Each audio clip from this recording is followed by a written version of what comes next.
వంట సింపుల్‌గా ఉండాలి. కానీ టేస్టీగా గూడా ఉండాలి. అయితే టమాటో రసం రైస్‌ని ఒకసారి ట్రై చేయండి. జస్ట్ 10 మినిట్స్‌లో చేసుకోవచ్చు.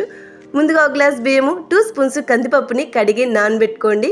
చిన్న నెల్లికాయ సైజు చింతపండుని గూడా నానబెట్టుకోవాలి. 4 టమాటోని రఫ్‌గా కట్ చేసి మిక్సీలో గ్రైండ్ చేసుకోండి. హాఫ్ టమాటోని పక్కన పెట్టుకోండి. కుక్కర్‌లోకి ఆయిల్ యాడ్ చేసి ఎండుమిరకాయలు, కట్ చేసిన హాఫ్ టమాటో, గ్రైండ్ చేసిన టమాటో పేస్టు, 4, 5 పుదీనా ఆకులు యాడ్ చేసి ఒక 2 నిమిషాలు వేయించుకోవాలి. నెక్స్ట్ ఒక స్పూన్ పెప్పరు, హాఫ్ స్పూన్ జీలకర్రని బాగా క్రష్ చేసుకున్నాక 4 తెల్లగడ్డని కూడా అందులో యాడ్ చేసి క్రష్ చేసి తీసుకోండి. టమాటోస్ లైట్గా ఫ్రై అయినాక ఇంగువ, పసుపు, మనం క్రష్ చేసిన పెప్పర్ని కూడా ఇందులో యాడ్ చేసుకోండి. నానిన బియ్యము, పప్పుని కూడా ఇందులో యాడ్ చేసుకోవాలి.